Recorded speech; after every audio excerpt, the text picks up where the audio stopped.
अस्सलाम वालेकुम। फ्रांस की हुकूमत ने 19 दिसंबर 2023 को एक नया कानून पास किया है जिस पर बड़ी तनकीद हो रही है और उसको काला कानून कहा जा रहा है। ये कानून है क्या? चले मैं आपके साथ इसके चीता चीता पॉइंट्स जो है ना वो शेयर करता हूँ ताकि आपको भी पता चले कि जिसका इतना चर्चा है इस कानून का, उसमें आखिर लिखा क्या है, उसमें तरमीम क्या की गई है। इस कानून के हक में 349 वोट आए जबकि इसकी मुखालफत में 186 वोट आए। ठीक है जी। इस तरह ये एक भारी अक्सरियत से कामयाब हो गया। अच्छा, यहाँ एक और बड़ा मसला है कि जो फ्रांस में गैर कानूनी तौर पर रहते हैं उनके लिए भी शिकंजा तैयार कर लिया गया है। बहुत बुरी खबर है जो लोग बगैर पेपरों के यहाँ पे रह रहे हैं, ताकि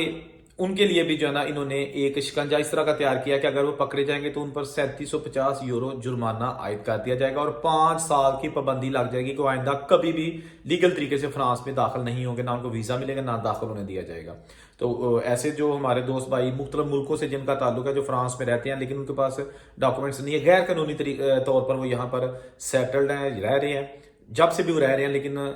गैर कानूनी तौर पर वो रह रहे हैं, तो उनको अगर वो पकड़े जाएंगे तो उनके लिए भी जो है ना वो भारी जुर्माना और 5 साल की पाबंदी आयद कर दी जाएगी। अच्छा, जो लोग फ्रांस में काम करते हैं, लीगल तरीके से रह रहे हैं, उनके पास पेपर्स हैं, डॉक्यूमेंट्स हैं, लेकिन वो अपनी फैमिली को बुलाना चाहते हैं, अपनी मिसेज को बुलाना चाहते हैं, यानी कि होता ही है ना कि अपने खानदान वालों को यहाँ बुलाएं, तो फ्रांस अब जो है ना वो उनकी एक तो जो अप्लाई करने की मुद्दत है वो पहले 18 माह थी, अब जो है ना 24 माह कर दी गई, यानी 2 साल का इंतजार करना पड़ेगा। उसके बाद फिर फ्रांस कंसीडर करेगा। लेकिन इसके साथ साथ शराइत रखी गई हैं कि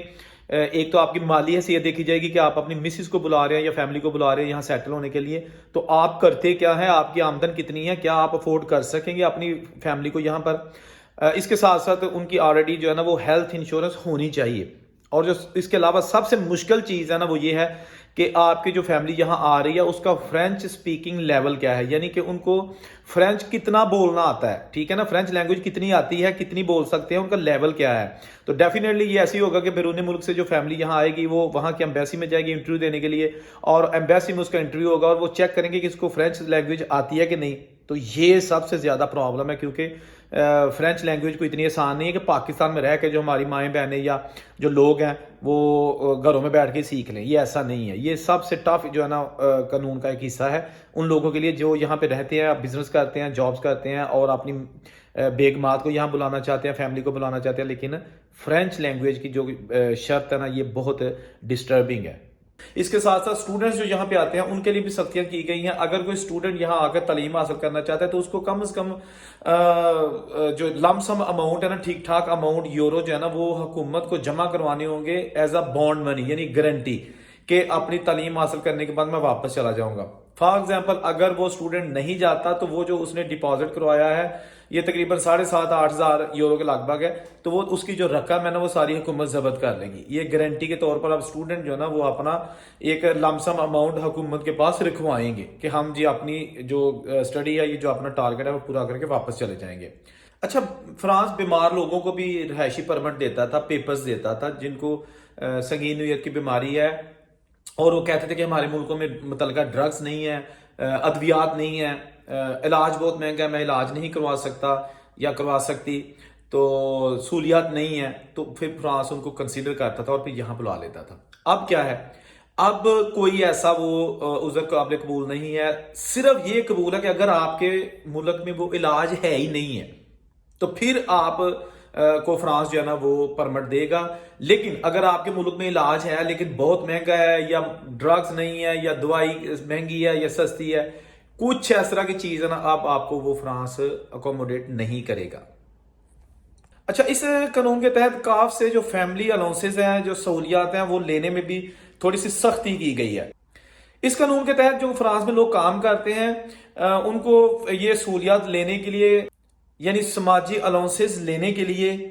काम करने की सूरत में 30 महीने इंतजार करना होगा। यानी अगर वो काम कर रहे हैं तो 30 महीने इंतजार करना होगा, अगर काम नहीं कर रहे तो 5 साल इंतजार करना होगा। ये भी काफी सख्त चीजें हैं जो ऑलरेडी फ्रांस में लोग मौजूद हैं वर्कर्स, और उनके लिए ये कोई अच्छी चीज नहीं है। इसके साथ साथ जो महाजरीन यहाँ पे आते हैं, जो माइग्रेट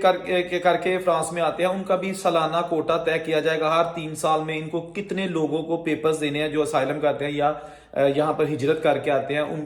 उनकी एक जो है ना लिमिट इन्होंने बनानी है, ताकि इस हद तक जो है ना हम किसी को पेपर दे सकते हैं। अगर वो कोटा पूरा हो जाता है उसके बाद फिर पेपर शायद नहीं दिए जाएंगे। اس کے ساتھ ساتھ جو دوہری شہریت رکھتا ہے، یعنی کہ اس کے پاس کسی ملک کی بھی، اس کے ساتھ ساتھ جو دوہری شہریت رکھتا ہے یعنی فرانس کی بھی نیشنلٹی اس کے پاس ہے اور اس کے علاوہ کسی اور ملک کی بھی نیشنلٹی ہے، مطلب کہ جو فرانس میں پیدا نہیں ہوا، جس نے بعد میں آ کے نیشنلٹی لی ہے، اگر وہ کسی سرکاری ملازم کے خلاف اقدام قتل میں ملوث ہوا، اس طرح کا اس نے کوئی جرم ثابت ہو گیا، تو اس کا پاسپورٹ یا اس کی نیشنلٹی بھی ختم کر دی جائے گی، واپس لے لی جائے گی۔ اس کے ساتھ ساتھ جو لوگ یہاں پہ لیگل رہ رہے ہیں، جن کے پاس یہاں کے پیپرز ہے، اگر وہ اپنی فیملی کو یہاں بلانا چاہتے ہیں تو ان کو پہلے 18 ماہ کا انتظار کرنا پڑتا تھا، اب 24 ماہ یعنی 2 سال تک وہ اپنی فیملی کو یہاں نہیں بلا سکتے یا پیپر لینے کے بعد۔ اس کے بعد یہ ہے کہ اگر انہوں نے بلانا بھی تو ان کو کافی جو ہے نا وہ اس کے حوالے سے سخت صورتحال کا سامنا ہے، ان کا انٹرویو ہو سکتا ہے، ان کی مالی پوزیشن دیکھی جائے گی اور ان کی ہیلتھ انشورنس آلریڈی جو ہے نا وہ ہونی ضروری ہے، تب جا کے ان کا کیس جو ہے نا وہ اپروول کے لیے آگے بھیجا جائے گا۔ ٹھیک ہے جی، 18 ماہ سے اب 24 ماہ انتظار کرنا پڑے گا۔ اچھا، اس قانون کے تحت ایک اور بڑا اہم نقطہ ہے کہ جیسا کہ یہ ہوتا تھا کہ کسی یورپین کنٹریز میں یا جو ڈیولپ کنٹری ہے وہاں پر کوئی بچہ پیدا ہوتا تھا تو وہ بچہ پیدا ہوتے ہی وہاں کا نیشنل بن جاتا تھا، خواہ اس کے ماں باپ کے پاس وہاں کی نیشنلٹی نہیں تھی، لیکن جو اولاد پیدا ہوتی تھی ان کے پاس نیشنلٹی آ جاتی تھی۔ فرانس نے اب یہ کیا ہے کہ جو بچہ فرانس میں پیدا ہوگا اور اس کے ماں باپ یہاں کے نیشنل نہیں ہیں تو وہ بچے کو نیشنلٹی نہیں ملے گی، اس کو 16 سے 18 سال کی عمر تک انتظار کرنا پڑے گا، اس دوران جو ہے نا وہ اپلائی کر سکتا ہے۔ اب پیدا ہوتے ہی فرانس میں کسی کو فرینچ نیشنلٹی نہیں ملے گی۔ تو یہ چھوٹی چھوٹی چیزیں تھی جو آپ کے ساتھ ڈسکس کی ہیں تھوڑے سے وقت میں، تاکہ آپ کا وقت ضائع نہ ہو۔ تو اس قانون کو کافی جو ہے تنقید کی نگاہ سے فرانس میں بھی دیکھا جا رہا ہے، اور اس کے ساتھ ساتھ جو دنیا میں بھی کافی اس کی شاید سرخیاں آئی ہیں۔ اس سے پہلے UK میں بھی یہ ایک قانون بنایا گیا تھا کہ جی جو فیملی ری یونین ہے، یعنی کہ جو فیملی اوورسیز ہے اور ان کے جو